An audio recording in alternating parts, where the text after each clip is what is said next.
Alright, so welcome back to Pinoy Screencast, and this is the review of the Kata i2. So if you haven't watched my unboxing video, please do check that out. So some of the initial details are already mentioned there, and in this video I will go to the other stuffs of this phone. So first off is the build and quality. I find this phone really premium in terms of its plastic, although medyo finger smudge prone pero not that much comparing to other units that I have reviewed before. What I really like about this is in terms of build is yung form factor. When you're holding it, even merong flip cover, it's really comfortable and sturdy. And alam mo na kahit mabagsak mo siya accidentally, this will not break agad. Although it's quite thick comparing sa iba, but for me, it's okay. In my personal taste, I find the thickness as additional sa pagiging premium niya. Now, checking out the sensors, you will notice na almost lahat available. But take note, upon testing, only 4 are available. So it means it's activated on the software, but the hardware is not present. As you will see, yung accelerometer is working fine,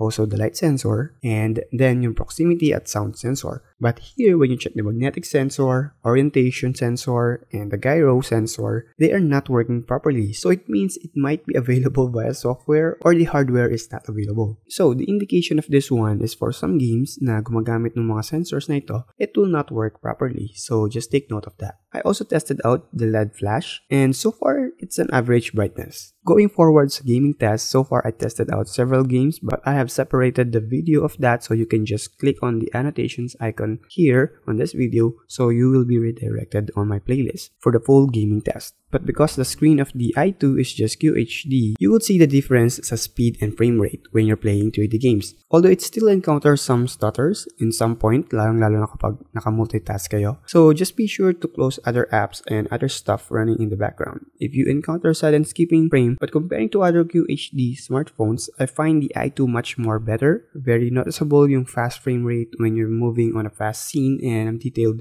environment. Good thing to know, this is a 5-point multi-touch and no bug touch issue. So it means when playing games and using multiple touch, you will not have any issues. Another thing that makes this smartphone great is it is a CTIA compliant smartphone. So you can use your latest headset with microphone to control the play and pause of the music and also the video, and even when answering calls. Browsing with the i2 is really fluid. It can be your daily driver when you want to check websites with this phone. And loading time is also fast on heavy sites. But unfortunately, the i2 is not capable of playing full 1080p video on the default player, so you need to download a third-party player that has software encoder and hardware encoder para ma-play nyo yung full 1080p videos. But then, playing HD video is really crisp and sharp. And on a long duration playback, I didn't encounter any stutter on a 720p. But for a full 1080p, merong konti, but still it will not affect your multimedia experience. One cool feature of the i2 is that when recording a video, you will experience a 30 FPS. So you will have a good frame rate on your captured videos. And in terms of camera naman, like what I said on my unboxing video, even though this is just an 8 megapixel of camera, it is still top notch. The edge and the sharpness is noticeable, although medyo light lang yung colors when taking outside shots, but on a low light shots, it can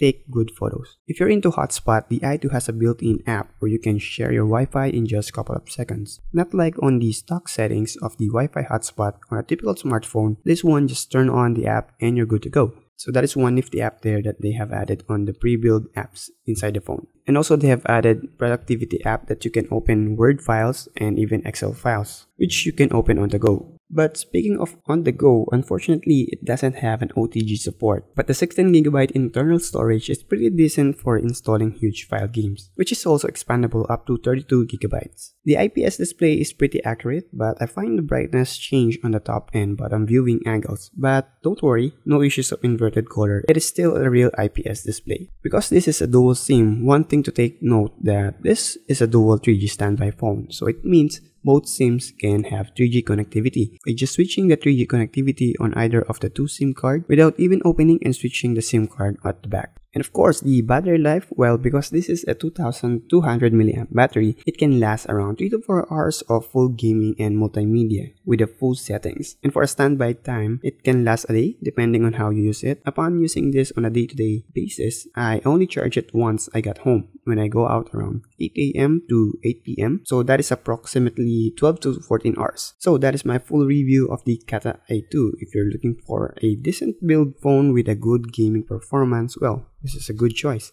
So again, if you haven't subscribed to my channel, just click the subscribe button there at the bottom of this video. And also don't forget to give a thumbs up on this video, and comments and feedbacks are much appreciated. And see you on my next video.